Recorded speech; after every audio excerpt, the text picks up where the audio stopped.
Bonsoir. 42e session de la SADC tenue à Kinshasa. La communauté de développement de l'Afrique australe s'engage à porter la question de l'insécurité à l'est de la République démocratique du Congo à la session ordinaire de septembre de l'Assemblée générale des Nations unies à New York. Par ailleurs, le président entrant de la SADC a pris sa première décision. Félix-Antoine Tshisekedi Tshilombo a signé une ordonnance autorisant la ratification du protocole de l'organisation de cette organisation sous-régionale. Et ce jeudi 8 août 2022, en marge de ce sommet de la SADC, une rencontre bilatérale a eu lieu entre le président de la République démocratique du Congo, Félix-Antoine Tshisekedi, et son homologue de la Tanzanie à la Cité de l'Union africaine. La réunion a tourné autour des questions d'intérêt commun. Suivez. Dans le but de rechercher des solutions permanentes afin de soutenir les efforts entrepris pour améliorer la situation sécuritaire à l'est de la République démocratique du Congo, les pays membres de la communauté de développement de l'Afrique australe se sont engagés à porter la question à la session ordinaire de septembre de l'Assemblée générale des Nations unies à New York.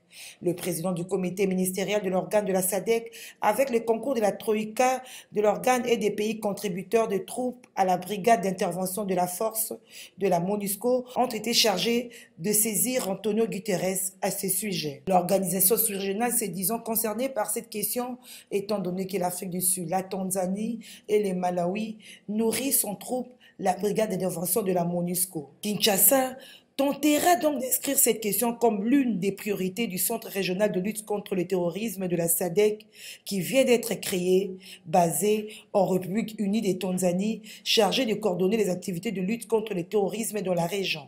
Notez que le chef de l'État Félix-Antoine Tshisekedi a signé une ordonnance autorisant la ratification du protocole de la communauté de développement de l'Afrique australe sur la science, la technologie et l'innovation. Avec cette signature, les États membres ont convenu de coopérer sur les mécanismes institutionnels dans ces secteurs. Le protocole définit ces institutions ainsi que leurs comités et sous-comités, leur composition, leurs fonctions, leur système de financement de leurs initiatives et leurs méthodes de suivi de projets. Le but et objectif du protocole dans la région sont notamment renforcer la coopération et la coordination régionale, promouvoir le développement et la modernisation des politiques, partager les expériences et mutualiser les ressources, attirer, motiver et retenir les sciences. Il s'agit de la première décision du président de la République, Félix-Antoine Tshisekedi, en tant que président exercice de la SADC. Et en marge de ce 42e sommet de la SADC tenu le 17 août à Kinshasa, une rencontre bilatérale a eu lieu ce jeudi 18 août 2022 entre le président Tshisekedi et son homologue de Tanzanie à la Cité de l'Union africaine. La réunion a tourné autour des questions d'intérêt commun. Et parlons de la situation sécuritaire dans le Grand Katanga. Le vice-ministre de l'Intérieur est en mission régalienne dans ce coin du pays, dans le Lualaba, où il a foulé le sol mercredi dans la soirée. Jean-Claude Molipe Mandongo veut s'imprégner de l'incident survenu lors du transfèrement de jeunes inciviques communément appelés Kuluna à Kanyama Kasese. Georges Libeki nous en parle. Évaluer la situation sécuritaire de l'espace Katanga, c'est l'objet de la mission du vice-ministre de l'Intérieur, Sécurité, Décentralisation et Affaires coutumières. Jean-Claude Molipe a foulé les sols du Lualaba en début de soirée de ce mercredi 17 août 2022. Il a été accueilli à l'aéroport national de Kolwezi par la gouverneure intérimaire Fifi Masuka, accompagnée de membres de son équipe gouvernementale et ceux du Conseil provincial de sécurité. Le numéro 2 de la territoriale révèle le contour de cette mission régalienne. Nous sommes venus dans une mission officielle. En tant que vice-ministre de l'Intérieur, Sécurité, Décentralisation et Affaires coutumières, nous sommes ici principalement pour nous rendre compte de l'état du territoire dans les deux provinces, au Katanga et les Lualaba, et aussi l'état sécuritaire. Nous avons commencé depuis hier à Lubumbashi. La deuxième étape de ma mission, c'est ici.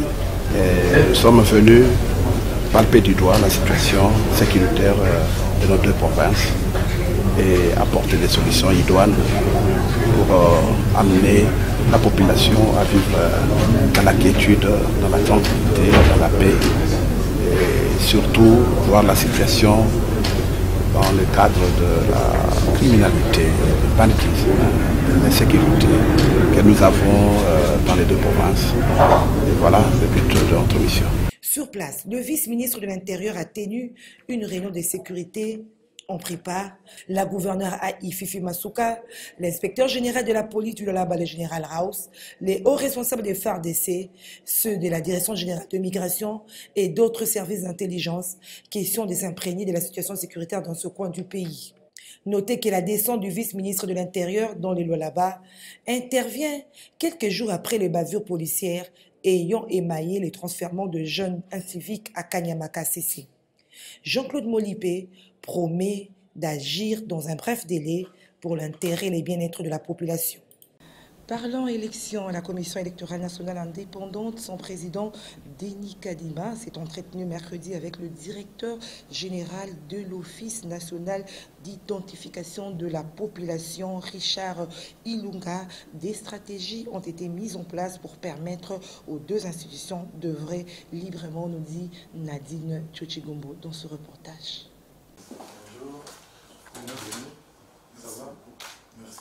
Cette rencontre entre le président de la Commission électorale nationale indépendante, Denis Kadima, et son hôte, le directeur général de l'Office national de l'identification, s'est inscrit dans un schéma qui balise un cadre de collaboration entre ces deux institutions. À l'issue de ce tête-à-tête, le directeur général de l'ONIP a dévoilé l'objet de sa visite. Vous habituer à de telles rencontres entre deux structures importantes de la République qui sont appelées à réaliser des missions très importantes.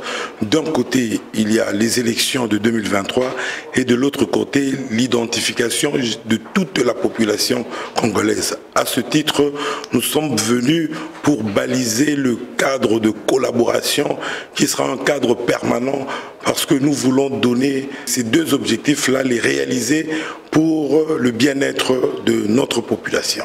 Le président était très réceptif à tout ce que nous lui avons dit. Nous avons mis en place des stratégies qui vont permettre à la CENI librement et de façon indépendante de réaliser ses missions et entre-temps à l'ONIP de passer par la CENI pour réaliser certaines choses, notamment l'identification de la population, parce que les électeurs qu'on va identifier font partie de la population. Nous serons ensemble, main dans la main, pour que ces deux missions soient réalisées, des missions importantes. Vous savez, ça fait plus de 50 ans que les Congolais n'ont plus de carte d'identité. Partout où nous passons, on nous réclame des cartes d'identité. Cela passe par l'identification de la population et il y a en partie l'identification qui se fait via les électeurs et le reste de la population va aussi être identifié via l'ONIP. Alors les deux structures qui sont complémentaires doivent se parler en permanence et c'est la raison d'être de ma visite aujourd'hui au niveau de la CENI. Notez que les stratégies ont été mises en place à l'issue de cette rencontre pour permettre à la CENI librement et de façon indépendante de réaliser sa mission et entre-temps à l'ONIP de passer par la CENI pour réaliser notamment l'identification de la population. Restons toujours à la Commission électorale nationale indépendante où une délégation de l'Organisation des Congolais de l'étranger conduite par son président Jean-Baptiste Kindadji a été reçue par le vice-président de la CENI Didi Manara. Les entretiens ont tourné autour de l'inclusion de la diaspora lors de la présidentielle de 2023. Une fois de plus, Nadine Tchotchigombo nous en parle. Cette entrevue entre le deuxième vice-président de la Commission électorale nationale indépendante Didi Manara Linga et l'Organisation internationale des Congolais de l'étranger, conduite par son coordonnateur général, Justin Jean-Baptiste Likanji Kabate, avait pour sujet principal la volonté de la centrale électorale d'inclure pour la présidentielle de 2023, comme le recommandent les dispositions légales contenues dans la loi électorale, les Congolais vivant hors du pays. Une phase pilote qui prend au préalable en compte 5 pays, 2 d'Europe, France et Belgique, autant d'Amérique, États-Unis et Canada et 1 du continent Afrique du Sud, a précisé le deuxième vice-président de la centrale électorale. Et nous sommes venus rencontrer la CENI au truchement du deuxième vice-président qui nous a reçus. Premièrement, je dirais que tout s'est bien passé. Vraiment, nous avions compris le but que nous avions besoin parce que notre souci était de venir nous imprégner de tout ce que la CENI est en train de faire pour les élections à l'étranger. Parce que nous sommes une organisation internationale de Congolais de l'étranger. Donc on ne pouvait pas faire passer inaperçu sans avoir des précisions sur ce qui peut se passer au niveau de l'étranger et connaître comment est-ce que nous allons commencer à mobiliser nos amis qui sont là-bas pour enfin que les élections puissent se passer dans le calme et dans la paix. C'est pourquoi nous sommes venus et il nous a très bien répondu. Tout est bien passé. Merci. La CENI, le président insiste pour dire que nous ne voulons pas les glissements. Dans toutes nos déclarations, on ne veut pas les glissements. Mais nous voulons qu'en 2023, en décembre, que nous ayons les élections. Donc, les élections obligatoires doivent réellement se passer. Et c'est pourquoi nous sommes venus pour enfin que, dans la main, tous dans la main, dans la patte, pour enfin que nous puissions arriver à la fin. En santé, parlons de l'atelier de sensibilisation de l'Institut national de santé publique en République démocratique du Congo. Un atelier appuyé par Japaigo. Objectif, sensibiliser les parties prenantes citées dans le décret portant création et fonctionnement de l'INSP. Nancy Ileka signe ce reportage. Cet atelier de sensibilisation sur l'Institut national de santé publique INSP en RDC pour les acteurs du niveau central, rendu possible grâce à l'appui technique et financier de Japaigo, qui a eu lieu ce jeudi 18 août 2022, visait à sensibiliser les parties prenantes citées dans le décret portant création et fonctionnement de l'INSP, les différents partenaires et autres acteurs. Exposant sur le thème Plan stratégique national pour la couverture sanitaire universelle 2021-2030, Dr Jacques Kokolomami, directeur de cabinet du conseiller spécial du chef de l'État chargé de la couverture des maladies universelles, a livré des stratégies d'action liées à celle-ci qui consistent à l'amélioration de l'offre des soins et services de la santé, de la protection financière pour tous les citoyens, ainsi que du renforcement de l'approche de santé pour tous. Selon lui, il faudrait des systèmes de santé publique solides et une préparation aux situations d'urgence pour prévenir et riposter contre les épidémies et catastrophes sanitaires. Nous avons donné le rôle de l'Institut national de santé publique dans ce dispositif. Et c'est quoi ce rôle en fait? Pour qu'il y ait une couverture santé universelle, il faut que toutes les populations aient accès à des soins de santé de qualité et qu'ils ne puissent pas encourir des difficultés financières. Prenons la parole. Au nom du secrétaire général AI de la Santé empêchée, Dieudonné Mwamba, DG de DGLM, s'exprime en ces termes. Donc c'est pour moi ici un plaisir de pouvoir constater qu'à l'issue de cet atelier, les uns les autres, les inquiétudes, les interrogations ont pu trouver un début de réponse ou ont pu trouver vraiment des réponses appropriées et que quelqu'un l'a dit. J'espère que ce genre de forum, ce n'est pas le dernier. Parce que sûrement, tous les animateurs des structures impliquées dans la mise en place de l'Institut ne sont pas ici. Mais ce que j'aimerais rappeler, que ceux qui sont ici, je crois que Prof Nadège l'a dit, pourront servir de relais pour aller justement aussi porter ce message, pour aller sensibiliser sur tout ce qui est en train de se faire, tout ce qui est en train de se mettre en place au niveau du secteur. À Bunia, en Ituri, le cri de détresse des déplacés de guerre. Ils se disent abandonnés par le gouvernement provincial. C'est en tout cas ce que nous dit notre correspondant sur place, Gina Ivoka. Les enfants de la rue communément appelés Chegué à Bunia, sont beaucoup plus constitués des enfants déplacés des guerres venus de plusieurs coins ruraux environnant cette nouvelle ville capitale de la province de l'Ituri. Ceux vulnérables, par exemple, qui ont beaucoup en ces derniers temps pullulé presque tous les centres. Ville de Bunia, majoritairement des enfants de moins de 10 ans, disent être délaissés par ni les gouvernements ni les ONGD. Ces premiers passent nuit toujours à la belle étoile. C'est Iropuekapa par exemple, la rue de l'aéroport, plaide auprès des ONGD et gouvernements de faire un plat d'aide à leur égard, car ils ont ici réalisé beaucoup de données sans aucune insistance. Ils ont grandi ici sans être repêchés. Leurs parents ont été exécutés par des milices, surtout de la Codeco, et deux fillettes parmi eux rencontrées sur les lieux veulent avoir un boulot pour leur permettre de se prendre en charge, de demander également de femmes et filles de la ville de leur venir tirer de ce milieu où elles passent nuit ensemble avec deux garçons toutes seules. Suivez ici, c'est Chegué s'exprimer en Swahili dans ce Vox Pop. Depuis Bunia, j'en suis Gina Ivo à Kalambay, au compte de Ralib, Radio Liberté Beni Butembo. C'est CTV Rally. Et terminons avec cette manifestation de colère des agents de l'Institut national de statistique. Ils disent non à la suspension de leur directeur général par le ministre de Plan, Christian Mwando Nsimba. Nancy Leka était sur place. Regardez.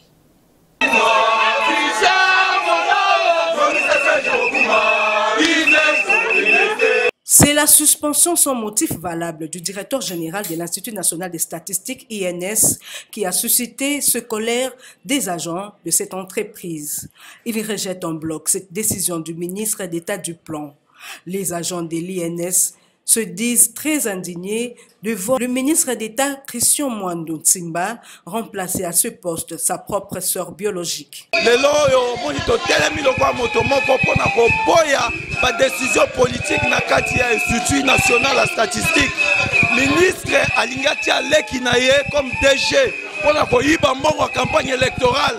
Tolobi yango tokopanga mutu te tokolala te jusqu'à la solution. Tozo contester décision tina suka mutu kopangisa biso za te. Toyebi que chef de l'État le état des droits. L'état des droits c'est la compétence, c'est la méritocratie. Toboyi makambo ya koyiba pouvoir abatu. Azana expérience te, azamu yibi babomba ki ya wapona aya koyiba pouvoir abatu. Tolobi biso toza ba mamba, biso neto botaka, batikela biso bokuma, batikaye. Furieux, les agents de l'INS ont empêché la tenue de la cérémonie des remises et reprises qui devait avoir lieu ce jeudi 18 août 2022. La remise et reprise a été prévue. Pour aujourd'hui, les agents disent que la remise et reprise ne s'effectuera pas. C'est comme ça qu'on est là, on va rester le plus longtemps possible pour essayer de rejeter cette nomination d'abord et de refuser que la remise et reprise se fasse à l'INS. Nous voulons bien rester avec notre directeur général Serge Bokouma parce qu'il est en train de remonter la maison. Voilà. On venait tout à l'heure, il n'y a pas longtemps, au mois de juillet, on a réajusté notre prime. Parce que lui, il s'était impliqué. Il a suivi de pas à pas ce dossier-là jusqu'à ce que les agents de l'INS qui sont restés pendant 5 ans durant, jamais obtenu une quelconque augmentation avec les équipes précédentes. Chants, cris, rameaux en main, les agents de l'Institut national de statistique ne jurent que sur la réhabilitation de leur directeur général, Serge Bokouma. Ce journal est fini, madame, monsieur. Merci de nous avoir suivis. Au revoir.